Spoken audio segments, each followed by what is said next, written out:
Professional Fellows Program participants. I'm Dr. Natalie Cook, giving you a short lesson on creating evaluation reports.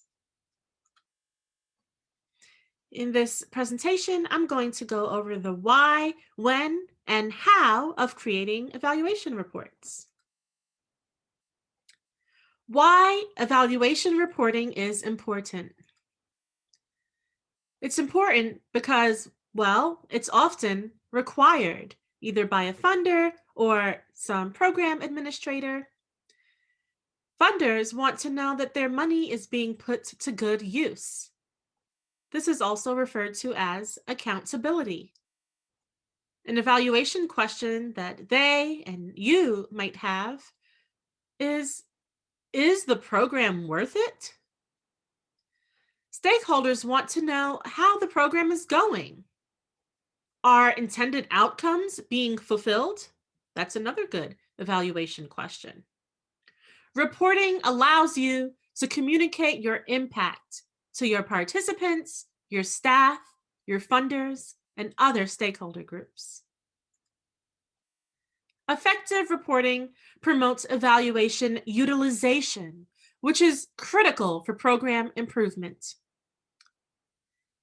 If evaluation findings are not being used, then they cannot be leveraged for program betterment. When to report on findings.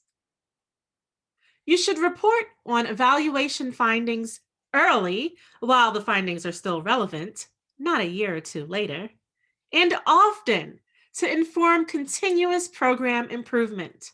So as soon as you collect your data, you should analyze it, visualize it, and report. How to create effective evaluation reports. Here's some key components of an evaluation report.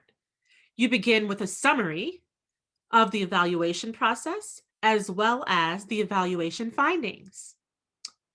You include significant and/or surprising findings, including data visualization, which we'll talk about next.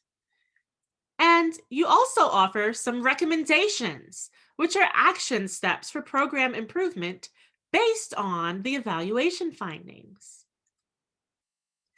Visualize data using graphs and charts to facilitate reader comprehension and interest.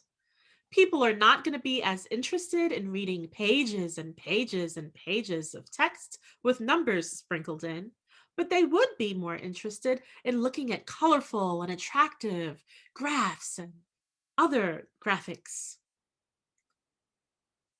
Keep your audience, those are your stakeholders, in mind when creating evaluation reports. Since different stakeholders have different interests in the evaluation findings, you might find it useful to actually create different versions of the evaluation report for different stakeholder groups, keeping in mind their literacy levels, their interests in the programs, and what outcomes they might be most concerned with. You should also use multiple reporting formats. Some of these can double as donor gifts and/or recruitment materials. Like, imagine a program calendar that has infographics showing off your biggest successes and quotes from your participants. You can also share via social media to gain attention. Use infographics. You can create these yourself if you have the skills or develop them, or you can hire a graphic designer. If you do that, you could include the costs in your evaluation budget or in your general operating costs. In summary, reporting makes evaluation even more valuable because then not only do you know how your program is working, but you can also communicate your impact to others. You should report early and often to maintain relevance and to promote utilization for continuous improvement. Analyze, visualize, and report early and often. Use infographics. Keep different stakeholder groups in mind, sometimes creating different versions for different groups. And don't underestimate the power of an effective evaluation report.